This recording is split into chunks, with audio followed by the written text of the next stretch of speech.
Back, well, as we celebrate, or maybe commemorate is a better word, Women's Day today, there's some evidence that our businesses and boards are slowly becoming more equitable. The World Economic Forum, in fact, says that we, as South Africa, made the most progress in the last year. Its global gender gap report shows that we have improved the percentage of women in top business leadership positions. Dr. Linda Meyer is a management expert. She's been studying this. Dr. Meyer, good afternoon to you, and thank you for taking the time to speak to us today.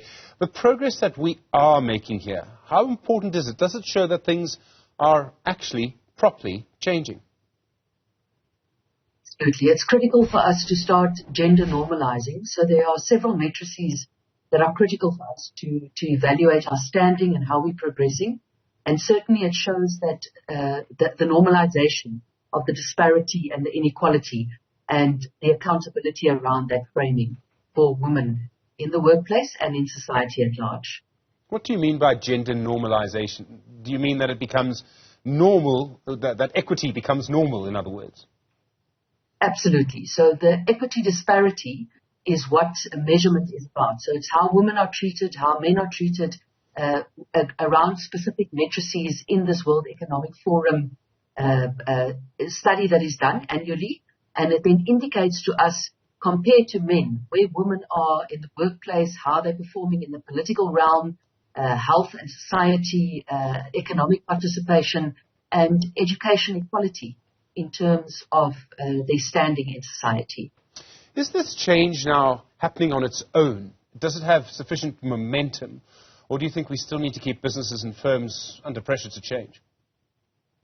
Well, certainly we need to keep organizations and businesses in constant pressure to change. And we've seen, for example, where government has taken active steps to ensure economic participation and opportunity. When we look at the employment equity targets, when we look at the gender parity targets that have been set, we've seen that the labour economic policy influence in terms of legislation certainly has had an impact. And although we're only sitting at 81st in the world out of 146 countries, out of the 195 countries in the world that are measured, we certainly are making inroads to ensure that women are better represented in the workplace.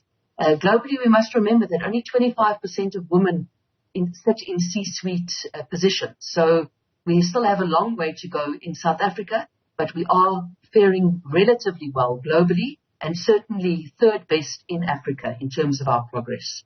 One of the things that should happen, if the process gets enough momentum, is that when women first came into the workplace, the people who were hiring them would have been men. And this would have been the case moving all the way up the sort of corporate ladder, if I can use that expression. Over time, of course, that changes. And the people who are making the decisions, the hiring decisions, are women. Does that also then help equity? In other words, the women are perhaps more likely to employ other women, and that gives the process more momentum. Ironically, this in fact is not a standing measure where women employ women as a preferred basis. But what we have seen is that when there is policy and legislative imperatives, where there are a quota set around representativity, and we know that 50.1% of employment in South Africa must be female, that is a much better measuring and enforcement mechanism to see women getting opportunities in the workplace and also then going up the corporate ladder. We're still very far behind. Only 32% of our executives currently are female. So we still have a long way to go.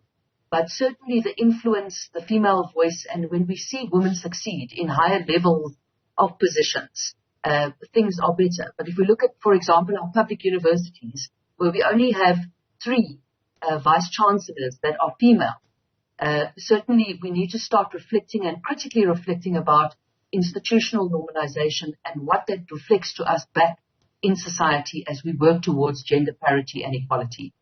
If we look around the world, and I suppose also in our society, Dr. Meyer, I mean, we can see the impact of different interventions. So you talk about some of the measures that government has taken. Boards must be representative, things like that. Some of it's naming and shaming. Some of it is enshrined in law.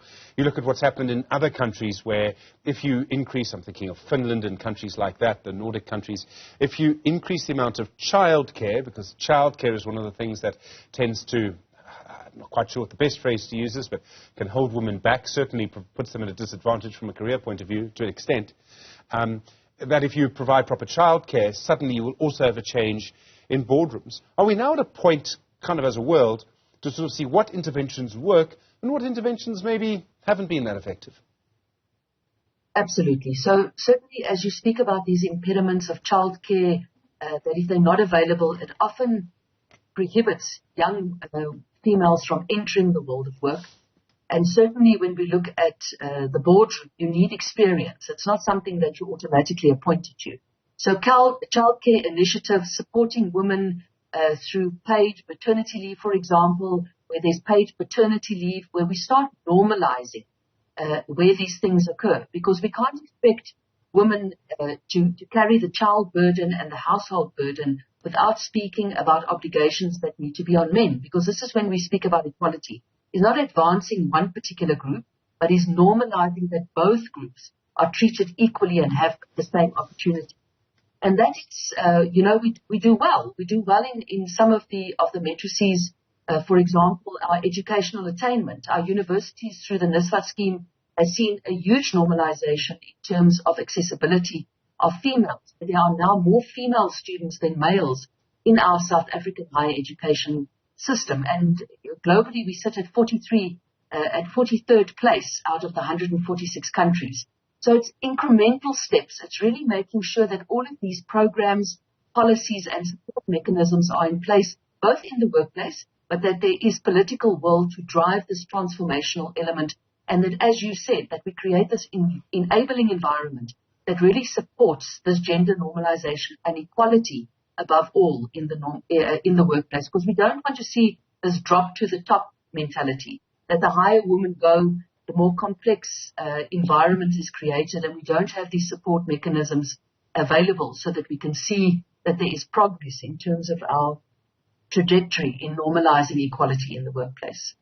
One of the things that I think maybe most businesses, maybe it's only some businesses have learnt, and I'm hoping they've learnt, is it seems to me that the more diverse your room, the more diverse the group of people making the decisions, the better decisions you're going to make. I mean, do companies understand that? Certainly. The large organizations all have programs around diversity, equity and inclusion, the DEI programs that are running.